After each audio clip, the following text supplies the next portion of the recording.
Greetings. I'd like to welcome you to another edition of Forever Young, where we believe that age is nothing but a number.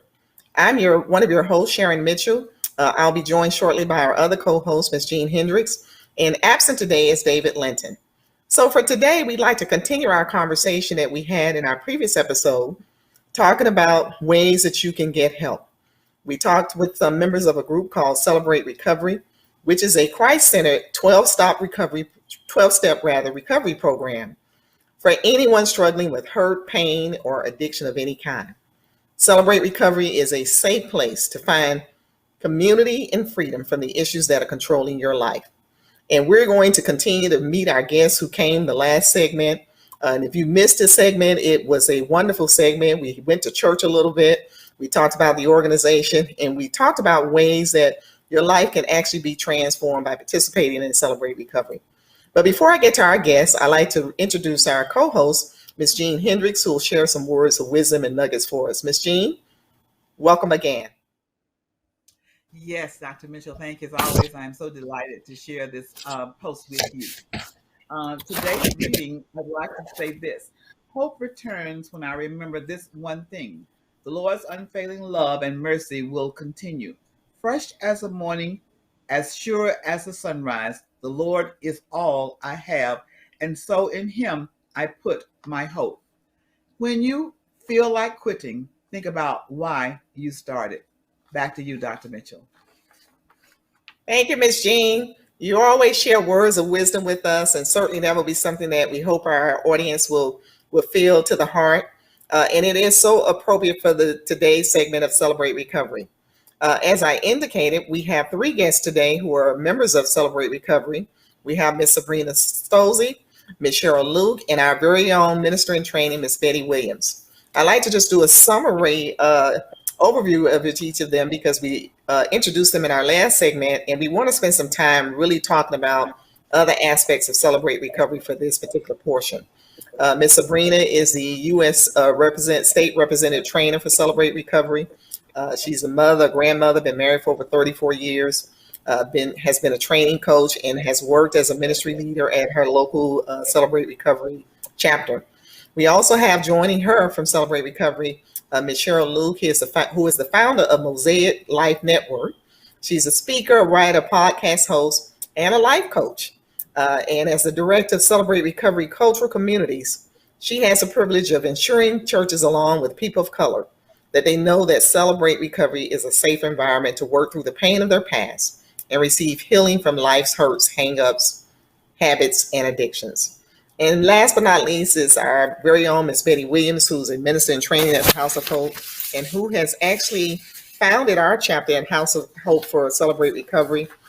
We had church with Ms. Betty in the last segment. We almost had to shut down our programming with our questions because just to hear her story of how God has transformed her and how He used this organization will speak to many of you as it spoke to us. And so Ms. Betty Williams is also a professional registered nurse. She's a local Atlantean. She's born in Atlanta. She's a mother, a mother and a grandmother. And she has overcome a 40-year addiction to drugs and alcohol. And certainly you'll have an opportunity to meet all of them. And we like to say, as we do at House of Hope Atlanta, welcome once again, ladies, to House of Hope Forever Young.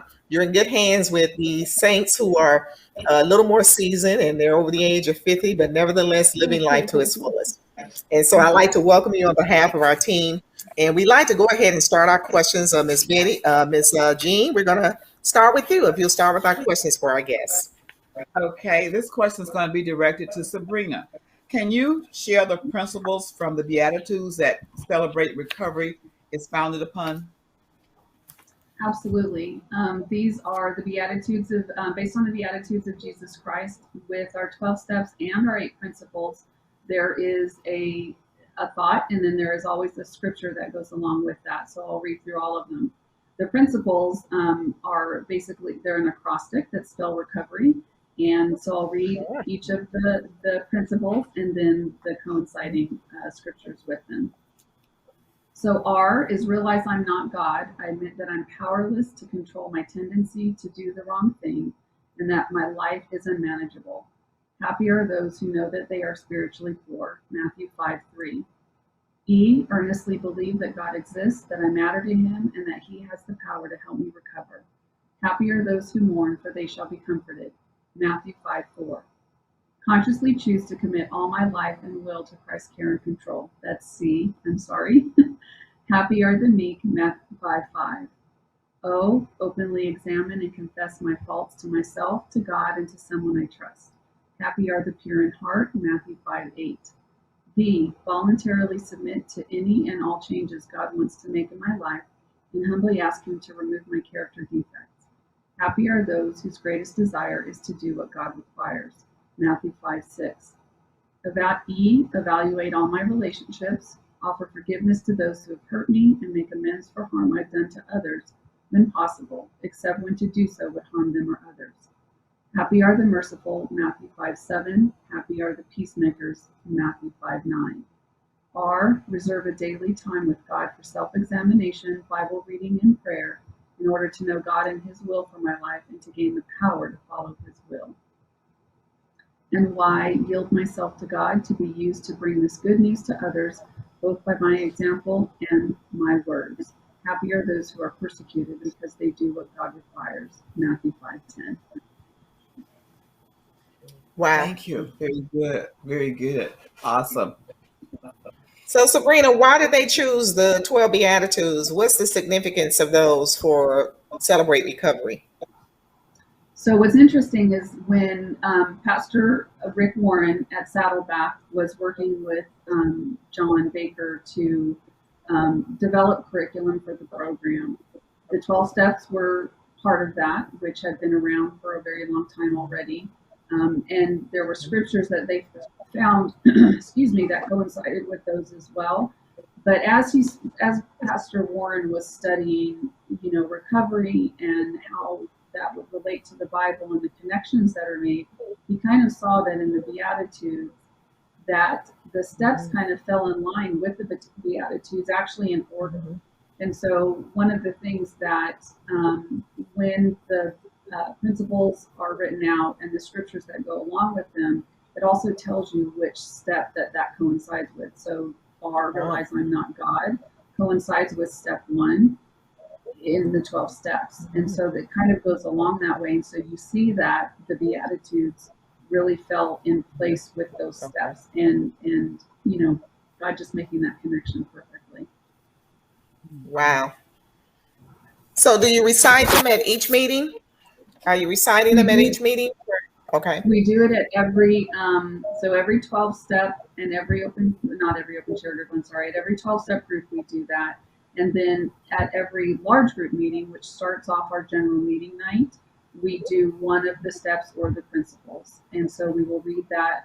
People will go up. One of them will read the actual principle or the step, and the other one will read the scripture.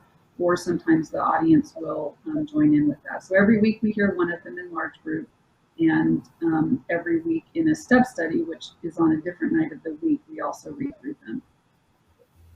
Okay. Thank you.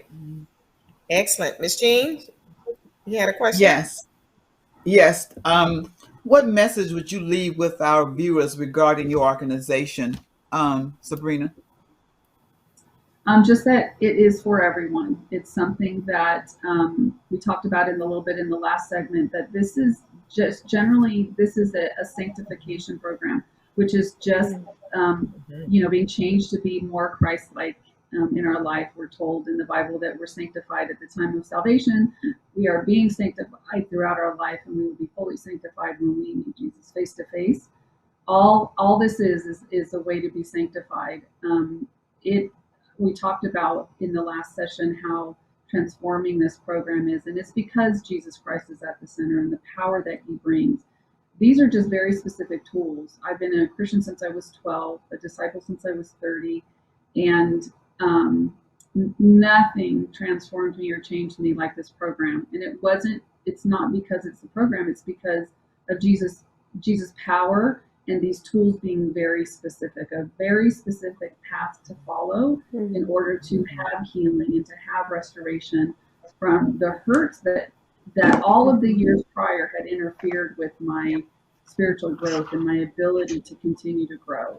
It was just blocked. Celebrate Recovery just gave me tools for sanctification to explode in my life and to transform me.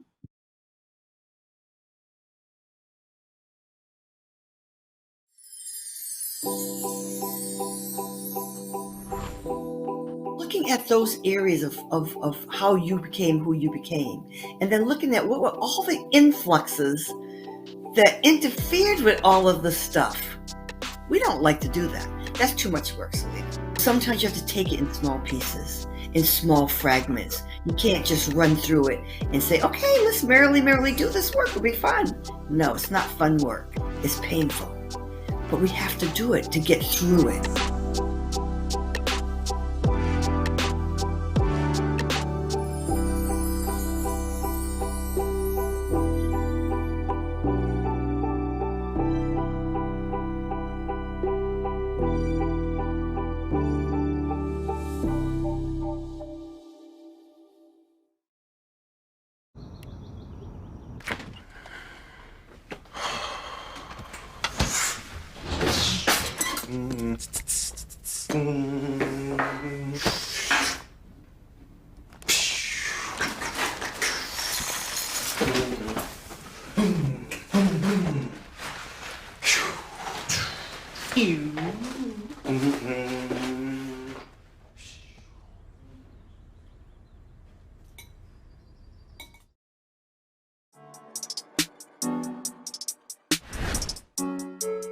Why do you think these men don't want to get married? It really depends on an individual's why we're getting married. A lot of the things that make a man good are kind of intangible.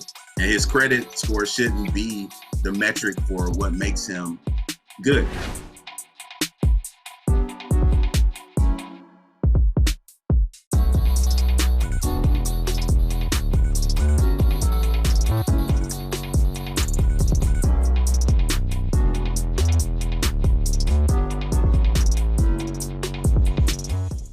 It's when someone is not involved in a church, and how would they find out about this program?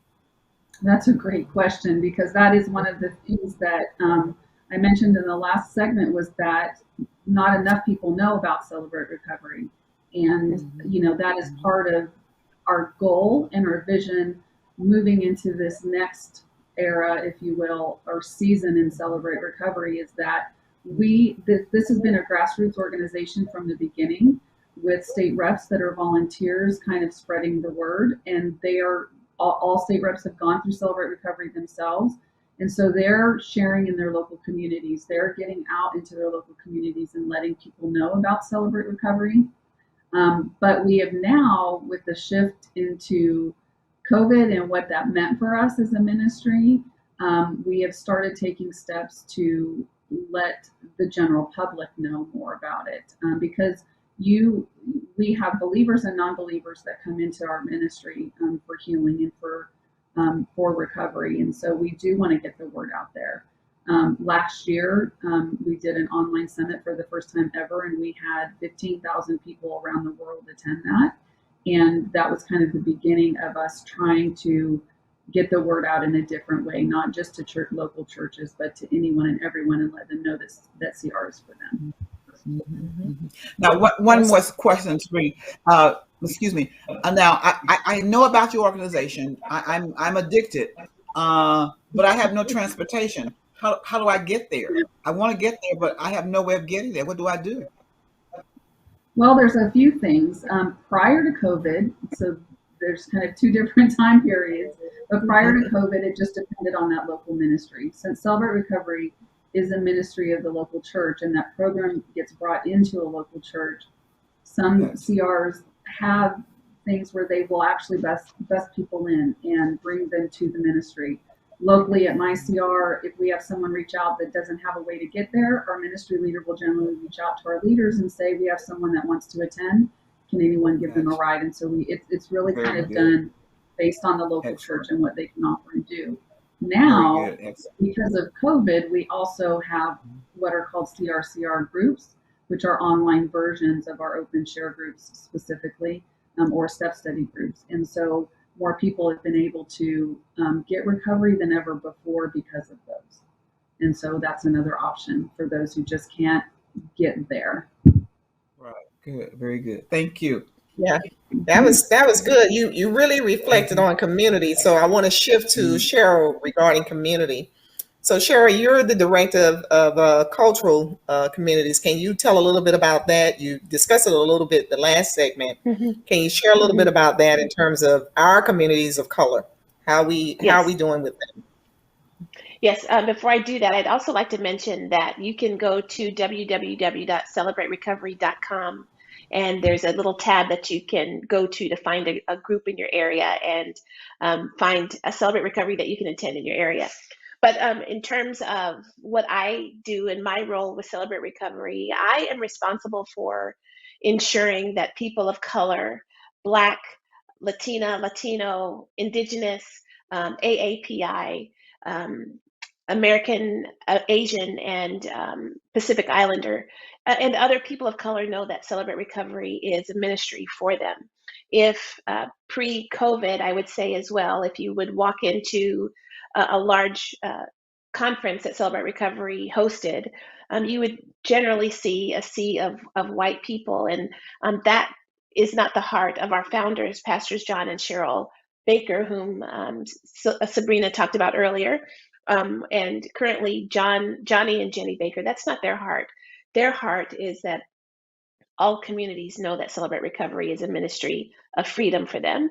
And so my role is to ensure that people of color know that Celebrate Recovery is a place where they can find freedom for themselves. And currently what I'm responsible for doing is hosting step studies online. And since COVID happened and we've had that massive pandemic, we went from having Celebrate Recovery take place in churches to online environments. And we have currently about 10 groups that are meeting right now, men and women of color from everywhere in the United States, led specifically by people of color. And we're seeing some absolutely phenomenal results in terms of healing from addictions, from racial trauma, from childhood abuse. And what I'm finding is people are saying things in those groups because they're led by people of color and that there are only people of color in those groups. They have the freedom to share some of their life experiences without having to edit. And it is not something that we're going to do long term, but it's what's needed now because of the state of our nation. And it is a beautiful, beautiful experience. Wonderful. Wonderful. Thank you, Cheryl.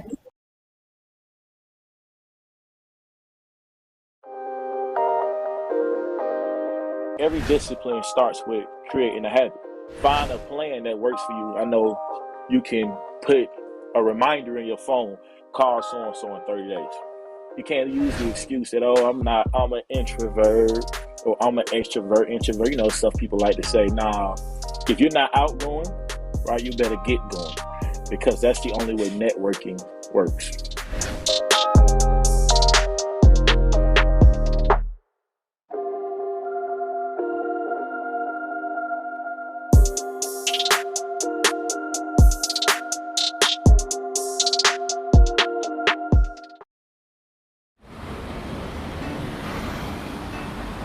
Hey, let's check out this park.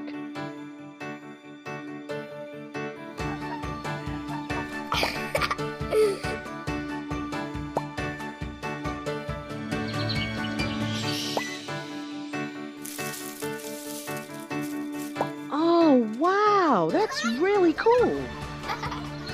To find a great local park or forest near you, go to discovertheforest.org. What's up, y'all? It's your boy Jermaine Dolly, Mr. Hello Dolly himself, and guess what? You're tuned in to Tea and Worship with my homies, Mignon and Corey. Keep it out, y'all.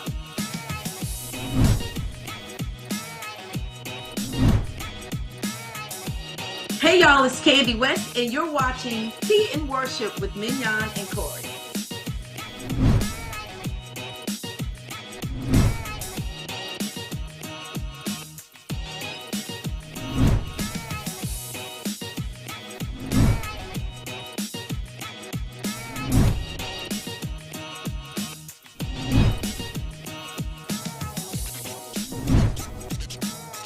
It's your boy James Fortune, and you are watching my favorite news show, Tea and Worship, with my sis Mignon and Corey.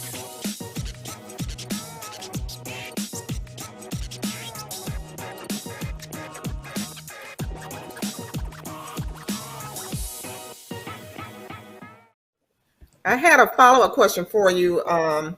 When you talked about people of color, I kind of talked and laughed a little bit about myself when we talk about addictions. I shared that I may consider myself a little bit overweight, but I don't know that I feel that I'm addicted. So can you tell me how food can actually be an addiction for those of us who think that we're just pleasantly plump and just feel good? Yes. and you will always be pleasant. You will always be pleasant. Yeah, and I will share from my own experience actually, because when I took over Celebrate Recovery, I mentioned that I happened to get involved in CR because my pastor asked me to take over the ministry. And my response to myself was, I'm going to help these people find freedom. And I decided to lead a 12-step because we needed to start some groups and I didn't have the leaders. And so I did my homework. I worked with our state rep and I started a 12-step, and Sabrina read the principles. And principle 1, I want to read it to you. It says, realize I am not God. I admit that I am powerless to control my tendency to do the wrong thing and that my life is unmanageable. And the step 1 that goes with that is we admitted we were powerless over our addictions and compulsive behaviors, that our lives had become unmanageable. And there are 2 phrases in there that captured my attention. One was realize I am not God. And the second one was I admitted that I was powerless over my compulsive behaviors. And when I was working that first step, I was doing the homework for that first step, and I realized number 1, I'm controlling. I have an issue with control. But number 2, I have a food addiction. I have an addiction to food. When I celebrate, I eat.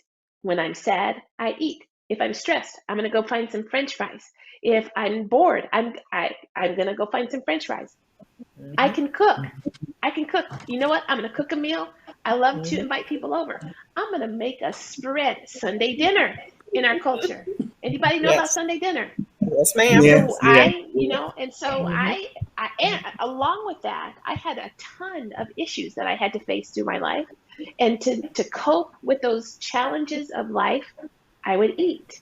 And so I realized that moment, not only am I controlling, but I have a food addiction and I've got to do something about this.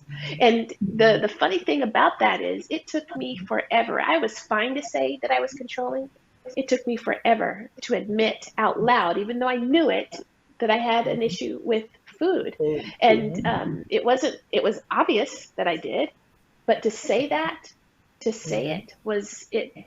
And then here's the other thing. When I said it, it felt like a weight had been lifted off of me, because we are as sick as our secrets.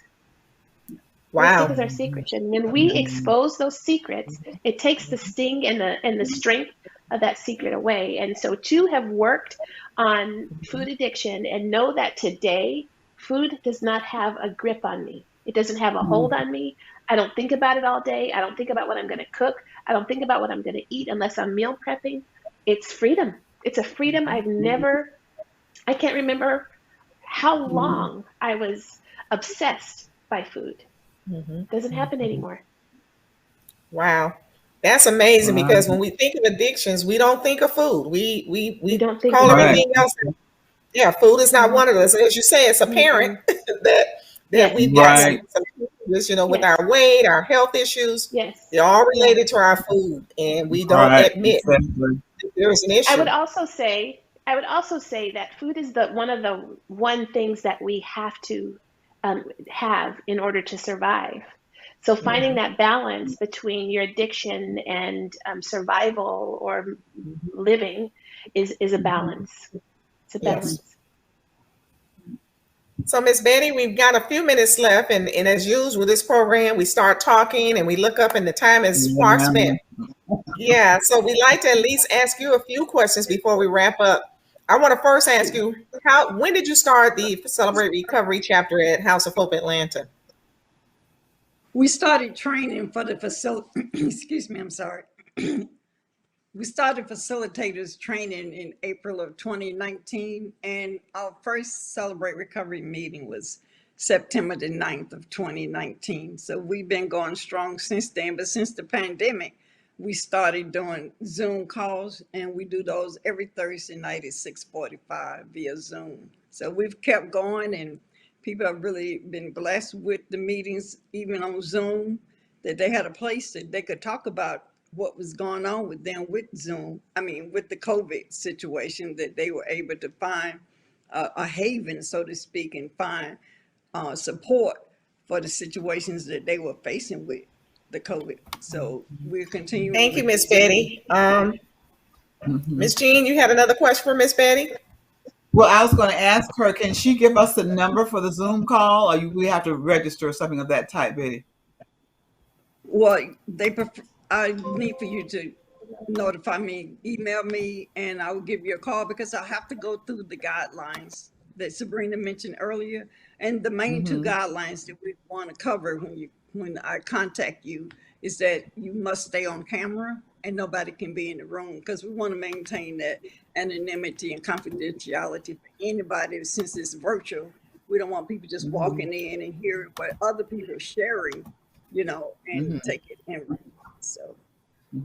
Well, and also, who are the participants of Celebrate Recovery at House of Hope?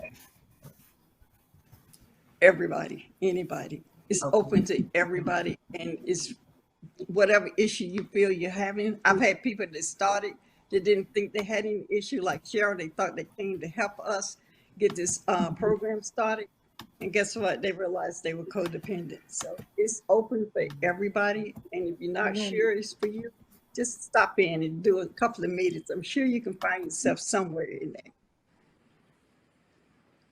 Okay. If you don't think it's for you, check if you're breathing, right? Yes, yes. And I also like to say that, yes, I had a 40-year addiction, but, for me, Celebrate Recovery has helped me peel those layers of the hurt and pain that I've endured all my life, that I used drugs to cover up. I've used codependency to cover up. I've used overeating to cover up. And like I said earlier, all of those were just to cover up the fact that I didn't have a relationship with God. And I didn't find that freedom and didn't find the need to let go of those vices until I got that relationship with God. So for me, Celebrate is really important for me, and I think for anybody, because it can help you peel those layers of onion and truly set you free and let go of that shame and doubt of who you are, because you come to know that you're a child of God. And with God, anything is possible, and He's going to love you and take you just where you are. So. Very good. Thank you so much, Betty. That was great. Back to you, Dr. Mitchell. Is she frozen? Okay, I think Dr. Mitchell is frozen. Back to you, Dr. Mitchell.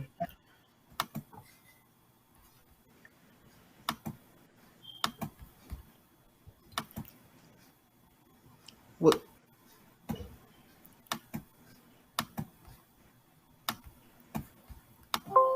Cheryl, I'll ask you another. Okay, I think she's back now. Are you back, Dr. Mitchell?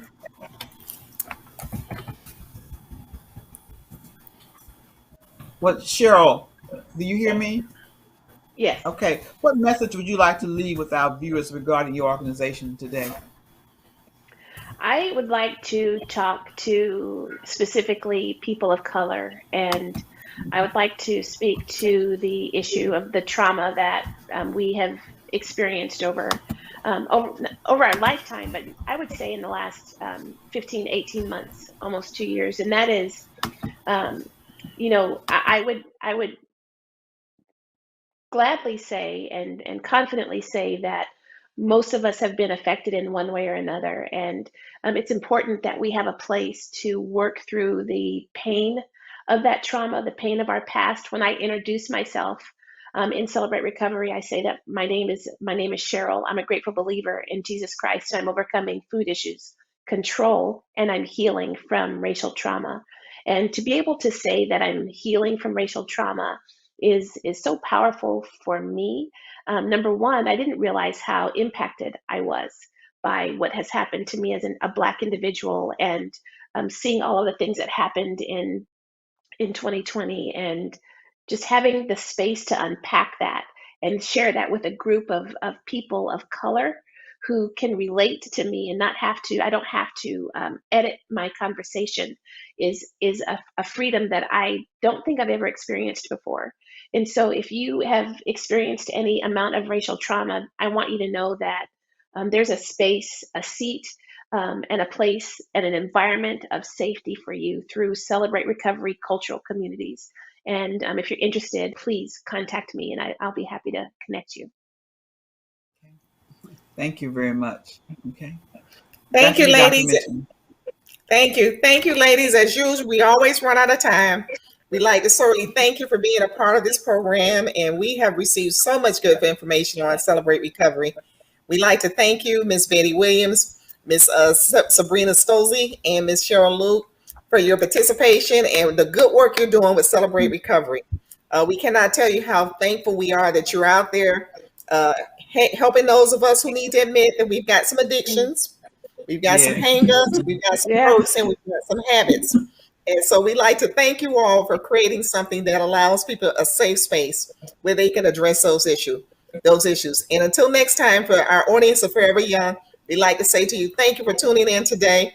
And remember, Forever Young is our program where age is nothing but a number. Until next time, for Miss Jean and I, and in his absence, David Linton, we'd like to say thanks again. We'll see you again soon. Bye-bye. Thank you. Bye-bye. Thank you. Thank you.